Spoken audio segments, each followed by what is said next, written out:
मल्लिकार्जुन ज्योतिर्लिंग। कथा के अनुसार भगवान शंकर के दोनों पुत्रों में आपस में इस बात पर विवाद उत्पन्न हो गया कि पहले किसका विवाह होगा। जब श्री गणेश और श्री कार्तिकेय जब विवाद में किसी हल पर नहीं पहुंच पाए तो दोनों अपना अपना मत लेकर भगवान शंकर और माता पार्वती के पास गए। अपने दोनों पुत्रों को इस प्रकार लगता देख पहले माता पिता ने दोनों को समझाने की कोशिश की, परंतु जब वे किसी भी प्रकार से गणेश और कार्तिकेयन को समझाने में सफल नहीं हुए तो उन्होंने दोनों के समान एक शर्त रखी। दोनों से कहा कि आप दोनों में से जो भी पृथ्वी का पूरा चक्कर सबसे पहले लगाने में सफल रहेगा उसी का सबसे पहले विवाह कर दिया जाएगा। विवाह की यह शर्त सुनकर दोनों को बहुत प्रसन्नता हुई।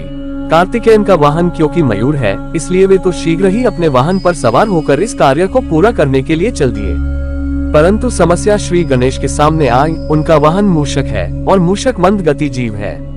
अपने वाहन की गति का विचार आते ही श्री गणेश समझ गए कि वे इस प्रतियोगिता में इस वाहन से नहीं जीत सकते। श्री गणेश है चतुर बुद्धि, तभी तो उन्हें बुद्धि का देव स्थान प्राप्त है। बस उन्होंने क्या किया, उन्होंने प्रतियोगिता जीतने का एक मध्य मार्ग निकाला और शास्त्रों का अनुसरण करते हुए अपने माता पिता की प्रदक्षिणा करनी प्रारंभ कर दी। शास्त्रों के अनुसार माता पिता भी पृथ्वी के समान होते हैं। माता पिता उनकी बुद्धि की चतुरता को समझ गए और उन्होंने भी श्री गणेश को कामना पूरी होने का आशीर्वाद दे दिया। शर्त के अनुसार श्री गणेश का विवाह सिद्धि और रिद्धि दोनों कन्याओं से कर दिया गया।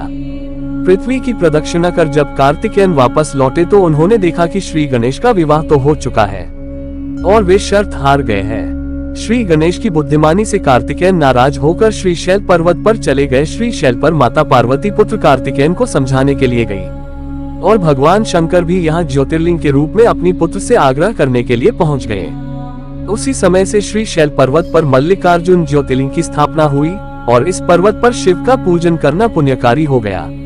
श्री मल्लिकार्जुन मंदिर निर्माण कथा। इस पौराणिक कथा के अलावा भी श्री मल्लिकार्जुन ज्योतिर्लिंग के संबंध में एक किंवदंती भी प्रसिद्ध है। किंवदंती के अनुसार एक समय की बात है, श्री शैल पर्वत के निकट एक राजा था जिसका नाम चंद्रगुप्त था। उस राजा की एक कन्या थी। वह कन्या अपनी किसी मनोकामना की पूर्ति हेतु महलों को छोड़कर श्री शैल पर्वत पर स्थित एक आश्रम में रह रही थी। उस कन्या के पास एक सुंदर गाय थी। प्रतिरात्रि जब कन्या सो जाती थी तो उसकी गाय का दूध को दूह कर ले जाता था। एक रात्रि कन्या सोई नहीं और जागकर चोर को पकड़ने का प्रयास करने लगी। रात्रि हुई, चोर आया। कन्या चोर को पकड़ने के लिए उसके पीछे भागी, परंतु कुछ दूरी पर जाने पर उसे केवल वहां शिवलिंग ही मिला। कन्या ने उसी समय उस शिवलिंग पर श्री मल्लिकार्जुन मंदिर का निर्माण कार्य कराया। प्रत्येक वर्ष यहाँ शिवरात्रि के अवसर पर एक विशाल मेले का आयोजन किया जाता है। वही स्थान आज श्री मल्लिका अर्जुन ज्योतिर्लिंग के नाम से प्रसिद्ध है।